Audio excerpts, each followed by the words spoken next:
Bismillahirrahmanirrahim. Alhamdulillahirabbil alamin wassalatu wassalamu ala asrofil anbiya'i wal mursalin. La haula wala quwwata illa billahil aliyyil azim. Rabbi shrah li sadri wa yassir li amri wahlul 'uqdatam min lisani yafqahu qawli. Amma ba'du. Hei mukmin kabeh, tatkala tangi sira saking naumil ghaflah lan lilir sira kabeh saking naumul furqah, krana arep nglakoni salat mongko masuwana sira kabeh ing rainira ingkang wis glopot madhep marang donya. Kalimat niki kaitannya kalian satu ayat yang diungkapkan, yang dituliskan pertama kali oleh Mbah Sholeh Darat niku dalam bab thaharah. Ayatnya ya ayyuhalladzina amanu idza qumtum ila sholati fagsilu wujuhakum wa aydiyakum ilal marafiqi wamsahu bi ru'usikum wa arjulakum ilal ka'bayn. Niku ayat sebagai dasar kita untuk melakukan thaharah sebelum sholat, melakukan sesuci sebelum sholat. Tadi ayatnya apa? Hei wong-wong kang iman, apabila kalian semua menghendaki mau mendirikan sholat, maka basuhlah wajah kalian, terus basuhlah tangan kalian sampai sikut, sampai pergelangan sikut ini. Kemudian usaplah usaplah kepala kalian, terus basuhlah kedua kaki kalian sampai mata kaki. Itu ayat yang dibuat dasar sebagai pedoman untuk melakukan thaharah atau bersuci. Tapi kemudian ayat ini menjadi rinci, kalian Mbah Sholeh Darat diperinci bahwa ayat itu turun pada saat alamul misak, alam perjanjian, pada saat Allah menjanjikan kita dengan kalimat alastu birabbikum, apakah kamu tidak tahu bahwa aku adalah Tuhanmu? Kemudian para arwah semua menjawab, yang terdiri dari 4 shaf seperti keterangan kemarin. Shaf yang pertama para nabi, shaf yang kedua para aulia, shaf yang ketiga semua orang mukmin, dan shaf yang keempat ini orang-orang fasik dan orang-orang kafir. Semuanya menjawab bala, leres Gusti panjenengan pangeran kula. Tetapi penerimaan mengucapkan bala itu sendiri, bala sanes bala belai, bala niku nggih niku mawon macam-macam penerimaannya. Ada yang dengan musyahadah, ada yang dengan muayyanah. Pertama muayyanah, ini baris para nabi. Nyata sekali bahwa Allah memberikan statement kepada semua arwah, alastu birabbikum, apa ngerti lek aku iki pangeranmu? Menjawab bala. Iki grupe para nabi yang di depan. Nyata sekali Allah memerintahkan kepada guru para nabi. Jadi karena menjawab nggih niku tenangan, yo asli ruh tenan, akhirnya pada saat di dunia seorang nabi niku mesti diuji, ujiannya ngalang-alangi awake dhewe. Jadi awake dhewe kan sering mendengar cerita nabi itu kata ewon nabi niku. Enten ingkang kawali ingkang masyhur niku 124.000. Kalau Rasul itu ada 313. Itu menurut kawal masyhur, tapi beda, banyak pendapat lagi. Tetapi yang wajib kita ketahui ada 25. Mulai Adam, Idris, Nuh itu yang wajib kita ketahui. Masih dengan boten apal, boten apa-apa, yang penting ngerti. Itu sebagai syariat Islam. Nah, baris yang pertama yang dihuni oleh para nabi pada waktu dijanji kali Allah alastu birabbikum, jawab kabeh bala. Niki muayyanah jelas. Kemudian baris yang kedua diisi oleh para aulia atau para wali, niku musyahadah. Jadi kesaksiannya benar-benar nyata. Terus baris yang ketiga, kita sebagai orang mukmin, baris yang ketiga orang mukmin secara awam, secara umum, niku namung mendengar dari para aulia, dari para kasih Allah. Ngerti bahwa Allah dawuh ngaten niku piyambak inggih mireng, tetapi yang lebih jelas lagi dari para aulia, dari para ulama. Maka wong mukmin umum kadang-kadang internal ini, karena meskipun sudah dijanji oleh Allah bahwa mengakui Allah itu Tuhannya, kadang-kadang lali, akhirnya ninggalin sholat. Tapi baris yang keempat ini jawab bala, tapi bukan ngertos jadi karepe opo to bala kalau kabeh ngomong nggih akhirnya melok nggih. Akhirnya bosone dunya ya ati sing ora sholat, ora belum sholat blas. Itu rentetan awalnya. Kemudian setelah kita masuk di alam nisa, alam nisa itu alam perjanjian pada saat roh itu mau dimasukkan ke dalam rahim. Kemudian kita hidup di alam rahimnya ibu. Setelah di alam rahim, kemudian kita masuk ke alam dunia, keluar dari garbo ibu, kita masuk di alam dunia. Niki ya wajib kasih anak-anak. Nah, terus kalimat yang didhawuhi oleh Mbah Soleh Darat niki hari ini, mukmin kabeh tatkalane tangi sira kabeh saking naumul ghaflah, pada saat kamu bangun dari kelupaan. Terus sampai niki tangi atau nglilir saking naumul furqah. Ada alam masa anak-anak yang belum mendapatkan kewajiban untuk menjalankan syariat, masuk ke alam dewasa. Ini awalnya lagi ngelilir loh ini. Pada waktu mau melakukan sholat, lah ini terus diwaca nih, mongko maswono sira kabeh ing rainira. Itu menjadi alasan kenapa wudhu itu yang dibasuh pertama itu harus muka. Karena apa? Kenapa harus muka dulu? Karena ingkang wis glopotan atau glopot madhep marang dunya iku insyaallah nungen iku mboten enten. Insyaallah glopot lan glopot kelawan ginawe ningali aghyar tegese paese dunya. Kenapa kita yang dibasuh muka? Karena ini untuk membersihkan dari kotoran yang ada di muka, karena muka inilah yang menjadi pertama kali kita dalam melihat duniawi. Jadi moto nanggone wajah. Maka yang pertama kali dibasuh adalah wajah. Yang pertama kali bersentuhan dengan duniawi itu wajah. Jadi ini menjadi alasan kenapa yang harus dibasuh pertama kali adalah muka. Waswono kelawan banyu taubat lan istighfar lan malih, muka dibasuh dengan basuhan air taubat dan air istighfar. Lan malih maswono sira kabeh ing tanganira karo saking labete olehira gondelan makhluk. Dan yang kedua, kenapa yang harus dibasuh itu tangan, kedua tangan? Karena setelah kita melihat dari wajah menggunakan meripat, kemudian tangan inilah yang menjadi gondelan, ya, menjadi alat untuk memegang. Maka tangan pertama, yang kedua dibasuh. Lan labete olehira gumantung kelawan makhluk. Ya waswono kelawan banyu taubat lan istighfar. Jadi masuk wajah, masuk tangan dengan air taubat dan istighfar. Ini kedua. Lan malih nulingu sapa sira kabeh ing sirahira kelawan banyu tawadhu limaulah, tegese ngasorake awak ira marang bendoro.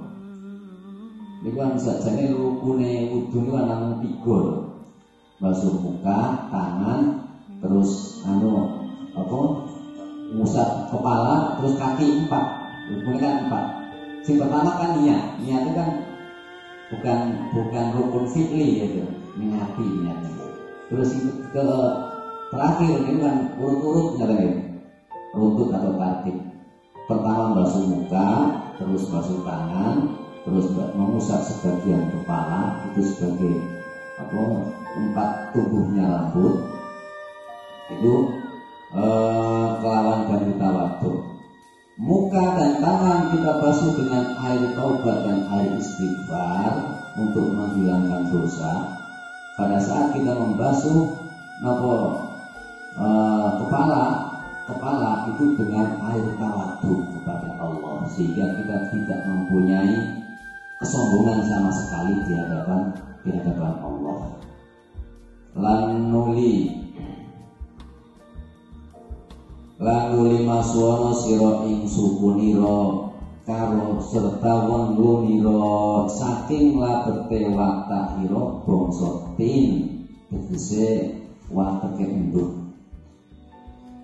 Kemudian kita basuh kaki. Kenapa kaki ini harus dibasuh? Karena kaki inilah yang mencerminkan kotoran tanah. Walaupun laku juga skill lebih ingin tanah, maka kita bersihkan dari labete watahira bangsa tin. Menungso kan bisa lemah lagi. Jadi wasuwono kelawan kelakuan kang mahmudah. Itu menjadi jawaban kenapa urut-urutannya harus muka dulu dan sebagainya. Jadi kitab itu jangan rinci banget. Cuma keranten mungkin sing ngaos kula akhirnya nopo penjelasannya mungkin kurang mendetail.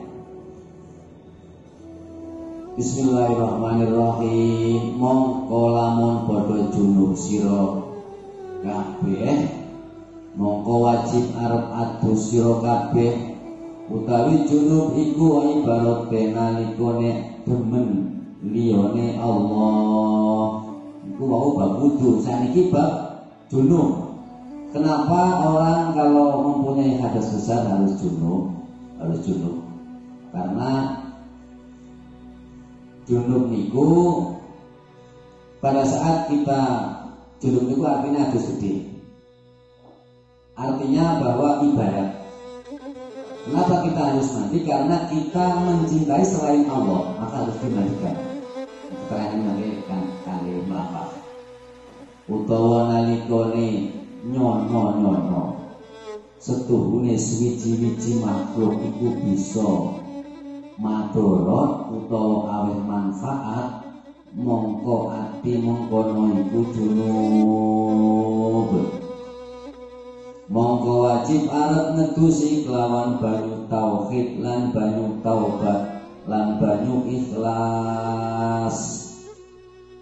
Ya, awit dhewe kan kadang-kadang melakukan hubungan suami istri tadi, sehingga mengalami kenikmatan yang luar biasa. Nah, niki sajane kenikmatannya itu bukan di pekerjaan itu.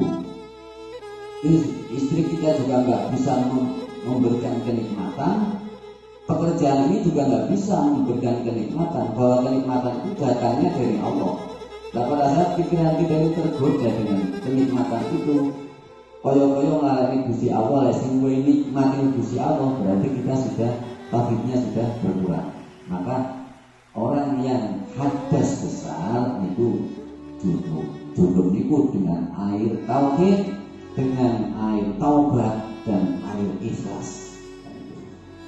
Itu penjelasannya. Monggo ikulah isaroe dawuh Gusti Rasulullah sallallahu alaihi wasallam. Tawadhu bismillah, padha wudu sira kabeh kelawan banyu bismillah. Wudu dengan menggunakan air bismillah. Lan tauhid lan nauhidake ing Allah. Mongko wajib nuceni nafsune kelawan banyu tinggal maksiat. Lan wajib nuceni atine kelawan banyu tinggal rumangsa taat tegese ojo pisan-pisan rumangsa duwe amal taat. Makanya itu iki wudu niku lek mau junub damel adus, lek hadas kecil damel wudu. Kita menggunakan air wudu itu dengan ismullah, air ismullah. Artinya kita mentauhidkan kembali bahwa tidak ada Tuhan yang wajib disembah selain Allah.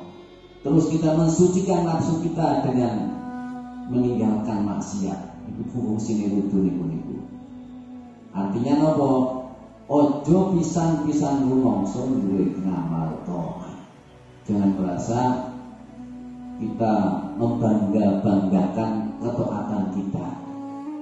Lan wajib nujeni asrorira, ojo kasih ningali umebiyare dunya, dan mensucikan asror kita atau hati kita. Jangan sampai kita terpedaya dengan gemerlapnya duniawi. Lan wajib nujeni ruh ira, ojo kasih condong demen liyane Allah, dan mensucikan napa ruh kita. Jadi niki mulai awal niku untuk mensucikan wudu niku untuk mensucikan hadas kecil dengan air ismullah. Nah, dengan air ismullah ini bisa satu mentauhidkan Allah. Caranya apa? Caranya mentauhidkan Allah, satu, kita mensucikan nafsu dengan air meninggalkan maksiat. Jadi airnya jenenge banyu tinggal maksiat. Terus yang kedua, mensucikan hati dengan air meninggalkan rumangsa taat atau meninggalkan perasaan kita yang membanggakan ketaatan. Terus untuk mensucikan asror kita atau rahasia kita itu dengan air ojo kasih ningali gumebiare dunya. Jadi mensucikan nuceni asror kita, ojo ngasih ningali gumebiare dunya. Hati kita pun disucikan, jangan sampai terlintas condong kepada dunia. Terus nuceni ruh kita, mensucikan ruh kita, ini fungsi wudu. Ojo ngasih condong demen liyane Allah. Kalau tadi kan jangan sampai terpengaruh dengan gemerlapnya duniawi. Yang ruh kita itu disucikan, jangan sampai condong kepada selain Allah. Selain Allah nah, ingkang ngrusakake wudu. Lah ini pun masalah air yang untuk bersuci di dalam wudu, fungsinya itu kathah, itu bumi jelasnya. Terus dalam pembahasan bab membatalkan wudu niki enten malih. Mugi-mugi panjenengan paham ingkang kawula waca. Utawi ingkang ngrusakake wudu mungguh wong ahli dhahir iku 5 perkara. Jadi yang membatalkan wudu secara dhahir, secara syariat ada 5. Yang pertama, ngepok wong wadon. Yang pertama, bersentuhan kulit dengan perempuan laki-laki. Yang kedua, lan ngetokake suwiji-wiji metu saking kubul lan dubur, keluar dari kedua jalan baik kubul atau dubur. Yang ketiga, lan gepok farji utawa zakar, memegang alat kelamin. Lan gepok kubul utawa dubur. Yang keempat, memegang kubul atau dubur juga batal. Yang kelima, lan hilang akale. Yang kelima, hilang kesadaran. Niki wau kan fardune wudu niki badale wudu. Terus niki diperinci malih. Artine ibarate wadon iku dunya. Tegese rusake sesuci ati iku demen dunya. Jadi kenapa kita bersentuhan dengan perempuan, dengan lawan jenis itu batal? Karena diumpamakan bahwa perempuan atau lain jenis kita itu adalah duniawi, maka menjadi batal. Ini saja ini kajian ini ku jero nih. Lan gepok atine marang dunya, langit ngetokake catur ingkang ala mestu saking pengucape atau pangrumune. Kula baleni malih. Artinya ibarat wadon iku dunya, tegese rusake sesuci ati iku demen dunya. Lan gepok atine marang dunya, lan ngetokake catur ingkang ala metu saking pengucape atau pangrumune, kaya ngrasani menungso utawa misui menungso iku yo ngrusakake sucine ati atau ngrungokake catur ala.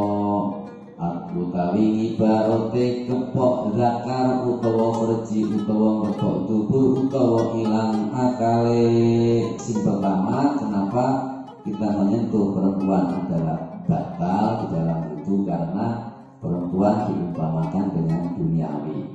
Pada saat kita memegang perempuan, maka kemudian hati kita menjadi condong kepada duniawi. Setelah kita condong kepada duniawi, hatinya kemudian tercetus ucapan dari mulut kita sesuatu yang jelek. Sesuatu yang jelek itu normal, dari mulai mendengar, mengucapkan sesuatu yang jelek, terus mirenge sesuatu yang jelek, terus rasan-rasan menungso. Lebarnya kalau wedok, tempelan karo wedok itu mesti otak kita akan bekerja sehingga nafsu muncul, terus akhirnya ngomong kulitnya halus, terus akhirnya saling yuk kadang rumokne, neng kono mau aku yo berdoa setempelan karo wong salaman kulitnya halus, iki rumokne tur yo ngrasani. Nah dari itulah akhirnya menjadi batal wudune. Itu alasan kenapa wudu batal dengan menempel kulit lawan jenis. Terus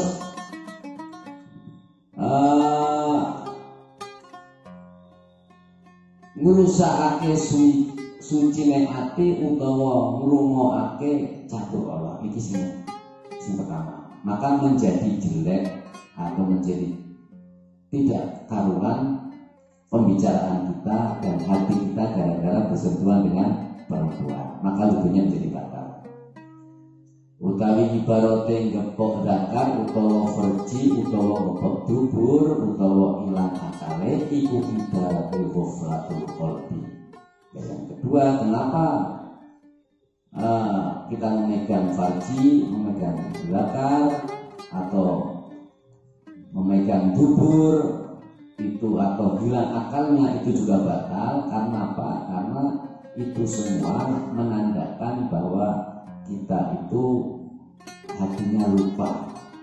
Wong lek wis demek bakar terus berarti alamat bablas kan kata nggih. Lha wong napa zakar niku atau farji atau zakar atau alat kelamin kita dipegang itu alamat akan bablas. Itu hati kita menjadi lupa. Nah, kita memegang zakar, kita memegang kubul niku batal itu karena sebagai isyarat atau ibarat ghaflatul qalbi, hati kita lupa. Maksudnya lupa niku pripun? Tegese laline ati saking zikrullah. Iku yo dadi ngrusakake sucine ati, mongko ati-ati karo sira kabeh. Jadi setelah kita tahu bahwa memegang alat kelamin hilang akal itu atau memegang kubul juga batal, karena ini bisa menjadi pemicu hati kita yang lupa. Artinya apa? Artinya kita dengan Allah menjadi sedikit lupa gara-gara kita memegang alat kelamin. Mongko ikilah asrore suci, mongko ikilah asrore suci. Maka yang demikian inilah yang dikatakan asror toharoh. Maksudnya rahasia-rahasia kita bersuci. Dan itu tentang bab wudu dan bab jinabah. Faidah kula waca.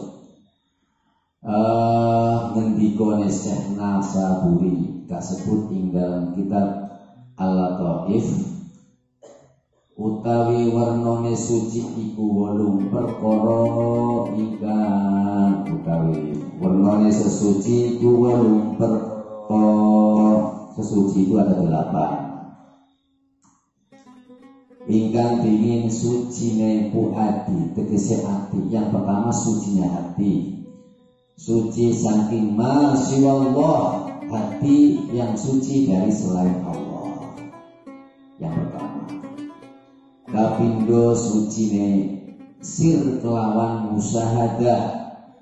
Yang kedua sucinya sir itu sesuatu yang ada di dalam hati dengan musyahadah. Yang ketiga, kaping telune sucine sodar kelawan roja lan qanaah. Yang ketiga, sucinya sodar itu artinya bodoh dari pengharapan dan menerima. Mengharap dan menerima niku bisa suci atau bisa diredam dengan kesucian. Jadi orang kebablasan. Kalau dia kadang mempunyai harapan tapi tidak menerima dengan kenyataan. Pada saat harapan kita tidak tercapai sehingga akan timbul protes. Nah, protes inilah yang tidak diperbolehkan. Qanaah itu artinya menerima. Itu yang ketiga. Yang keempat, suci ruh kelawan hayak lan haibah. Yang keempat, sucinya ruh dari malu dan hebat. Malu itu kalau hebat itu kedah disucikan, karena kalau tidak disucikan nanti malah bahaya. Lan kaping 5, sucine weteng iku kelawan arep mangan halal. Yang kelima, sucinya perut dari memakan hanya dengan sesuatu yang halal. Lan ngedohi syahwat lan ngedohi haram, dan suci dari bukan hanya makanan yang halal saja tetapi bisa menjauhkan syahwat. Lan kaping 6, toharatul badan. Yang keenam yaitu sucinya badan. Sucinya badan iku kelawan arep tinggal syahwat. Sucinya badan itu dengan meninggalkan syahwat. Meninggalkan syahwat seperti yang dijelaskan di dalam bab wudu dan bab mandi. Kenapa kita harus wudu, kenapa kita harus mandi? Karena memang itu bagian daripada syahwat. Jadi memang kita harus wudu, maka kita harus mandi untuk menghilangkan syahwat yang sudah merasuk ke dalam diri manusia. Terus kang kaping 7, toharatul badni. Itu ya, ini terus lan kaping 7 toharatul bad iku kelawan arep barange wirane. Lan kaping 7 toharatul yadaini sanes sucine tangan. Yang keenam itu badan, yang ketujuh itu tangan. Toharatul yadaini iku kelawan arep wirangi saking subhat lan mujahadah kelawan ibadah. Jadi tangan ini akan malu apabila memegang sesuatu yang subhat. Subhat itu sesuatu yang belum jelas halal dan haramnya. lan mujahadah kelawan ibadah. Terus tangan ini dipergunakan untuk mujahadah atau nemen-nemen anggenipun ibadah. Tuh, toharo yang ketujuh. Lan kaping 8 toharatul lisan, yang ke-8 yaitu toharatul lisan atau susucinya lisan iku kelawan zikir lan istighfar. Sucinya mulut dengan zikir dan istighfar. Anandika Imam Sa'labi ing dalam tafsir iki ayat. Wis ngendika Sayyidina Ali Abi Thalib karamallahu wajhah teko wong 10 saking wong Yahudi. Jadi di dalam tafsirnya Imam Sa'labi diterangkan bahwa Sayyidina Ali kedatangan orang Yahudi 10. Mongko padha matur sapa wong 10 marang Gusti Rasulullah sallallahu alaihi wasallam. Sahabat Ali menceritakan Rasulullah kedatangan orang Yahudi 10. Kemudian orang Yahudi 10 ada salah satunya berkata kepada Nabi Muhammad, "Ya Muhammad, punapa kok perintah Allah Subhanahu wa taala kelawan adus janabah? Lan punapa kok boten perintah Allah Subhanahu wa taala kelawan adus kelawan sebab nguyuh ngising ing hale, nguyuh ngising niku najis. Kenapa Allah memerintahkan kepada orang yang kencing dan berak itu untuk wudu, malah tidak untuk mandi?" Ya, maksudnya, jadi ini pertanyaan dari orang Yahudi kepada Rasulullah. Jadi punapa kok perintah Allah Subhanahu wa taala kelawan adus janabah, lan punapa kok boten perintah Allah Subhanahu wa taala kelawan adus kelawan sebab nguyuh ngising ing hale, nguyuh ngising niku najis. Pada saat kita janabah, kita mengeluarkan air mani, kenapa harus mandi? Kenapa harus mandi? Nah, pada saat kita kencing atau kita berak, kenapa juga nggak mandi? Karena ini najis, ya. Wudunya kan masih najis, najis. Ini pertanyaan dari orang Yahudi.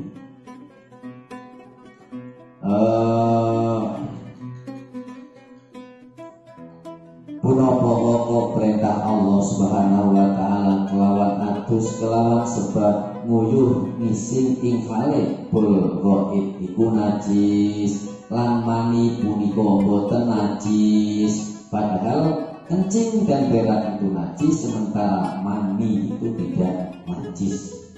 Mani itu bukan najis, tapi gilani jijik akan kita itu bukan najis. Kenapa orang keluar mani itu mandi, sementara orang yang kencing dan orang yang berak tidak wajib mandi, padahal itu najis? Ini pertanyaan orang Yahudi. Kok dipun purih ngedusi punika punapa sebabnya?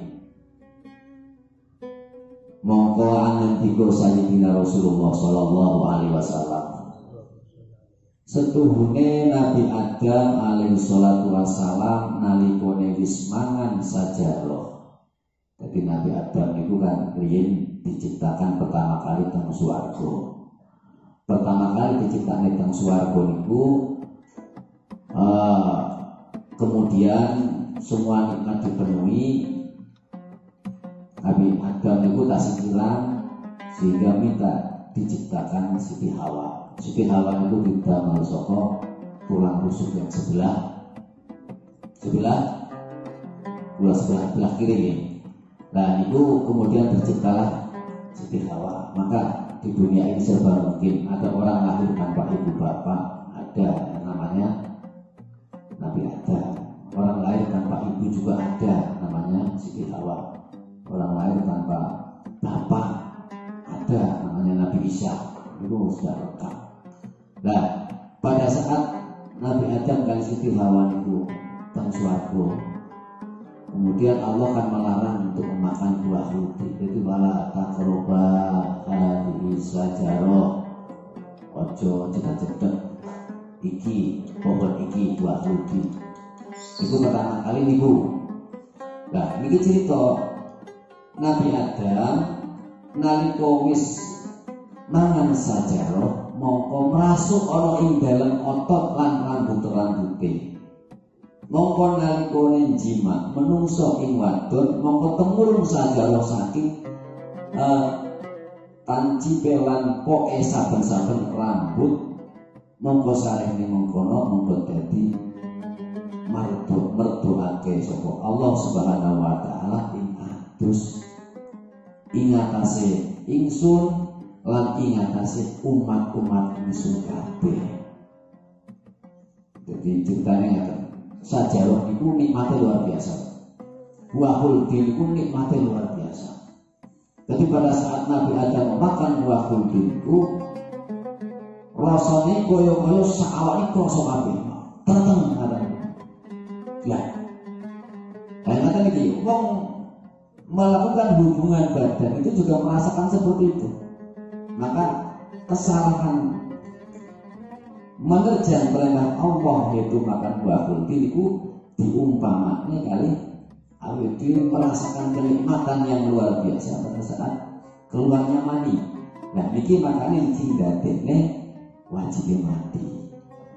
Krana arah nucekake lan arah kifarah lan arah syukur ing pira-pira nikmate Allah Subhanahu wa taala. Ingatasi umat kabeh saking lagate jima ingkang wis padha nemu wong iku kabeh.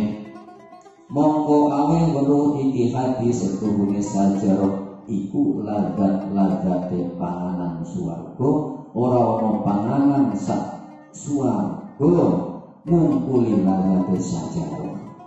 Tidak ada makanan yang lebih nikmat daripada sajaratul khuldi atau buah khuldi. Nah, nikmat-nikmat sajarah itu di dunia diumpamakan dengan hubungan badan, keluarnya air mani. Maka pada saat kita keluar air mani, kita harus mati karena malah itu diumpamakan pada saat Nabi Adam makan buah khuldi. Maka Nabi Muhammad memerintahkan kepada dirinya dan kepada umatnya untuk mati. Maka mongkola date jima anak Adam iku saking labete lagate sajarah ingkang wis dahar bobo Adam lan ibu Hawa alaihi wassalatu wassalam.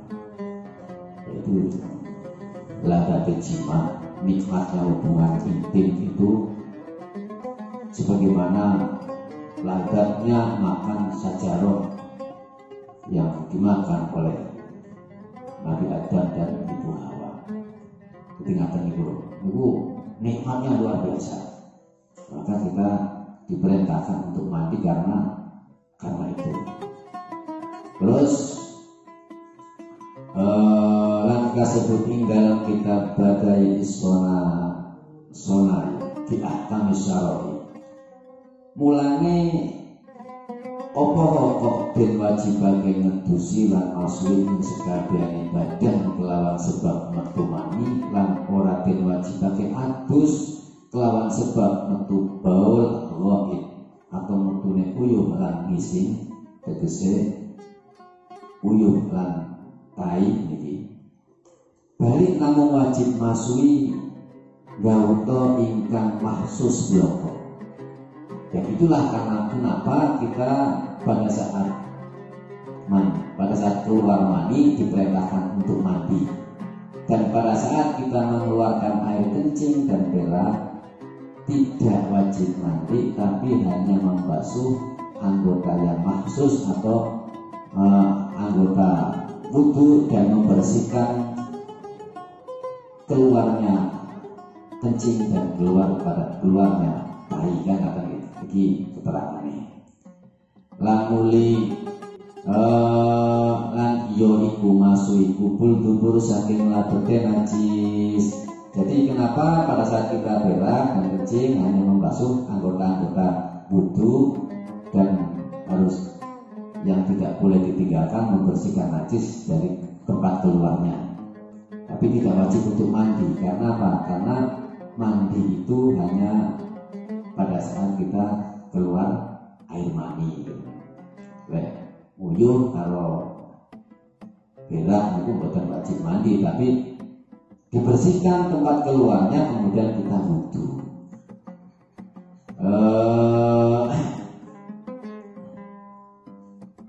Lan yo iku rai tangan karo sirah, lan suku karo ora wajib adus, ora mongko jawabe mulane mengkono iku ana telung perkara. Jadi jawaban dari itu semua ada 3 jawaban. Ya. Kenapa kita harus membasuh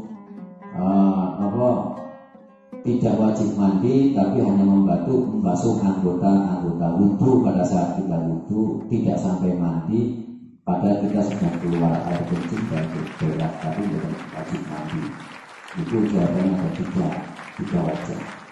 Al-wajhul awal, krono setuhune tekone sahabat kelawan inzalil mani iku istimtah kelawan nikmat ingkang zahir, labete nikmat ana ing dalem sekabehane badan.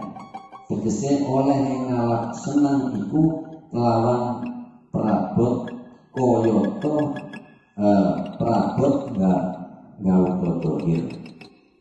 Yang pertama, jawaban yang pertama,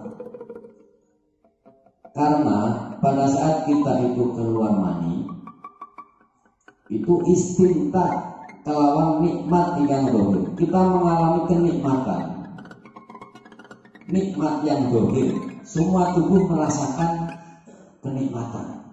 Jadi semua badan merasakan kenikmatan. Jadi oleh ngalap senang itu kelawan prabot bauta zahir. Semua anggota zahir merasakan kenikmatan. Mongko sarene mengkono mongko dadi den berdoake adus. Karena itulah kemudian seluruh badan kita harus dimandikan. Medusi sekabehane badan. Krono awak syukur ing krono arah syukur ing dalem iki nikmat. Semua badan dimandikan, dibasahi dengan air karena sebagai sarana atau langkah kita untuk merasakan kenikmatan dari Allah Subhanahu wa taala. Awake kabeh itu rasanya nikmat. Anapun baul roe. Mongko ora koyo mengkono. Adapun pada saat kita itu kencing dan berak tidak merasakan seluruh badan. Yang merasakan bagian-bagian yang menjadi keluarnya berak dan kencing, maka yang dibasuh itu yang pertama. Jadi kenapa pada saat kita keluar air mani wajib mandi, dan pada saat kita berak dan kencing tidak wajib mandi? Padahal di logika air mani itu boten najis. Kalau boten najis kan kudunya kan diwudu kok cukup air mani ini. Lah malah air kencing air itu malah najis, tapi kok malah wudu tok gak najis. Kan banyak menarik. Tapi dijawab dengan 3 alasan. Yang pertama karena bahwa pada saat kita itu inzalul mani atau mengeluarkan air mani, yang merasakan kenikmatan adalah seluruh badan. Maka badan ini harus kita basuh, harus kita basahi dengan air sebagai wujud merasakan kenikmatan dari Allah Subhanahu wa taala. Berbeda dengan masalah kencing dan berak. Kencing dan berak ini yang merasakan hanya jalan keluarnya itu saja. Maka dibersihkan, disucikan, kemudian kita wudu. Ini yang pertama. Yang kedua, al-wajhusani. Setuhune jinabah iku ngalap ing sekabehane gautane badan zahir lan badan batin. Jinabah itu napa membasahi seluruh anggota zahir dan batin. Krana setuhune jima kang dadi sebabe jinabah iku ora ana angin arep nglakokake ing sekabehane kekuatane badan kabeh hingga dadi apes wong kang bakdo jima.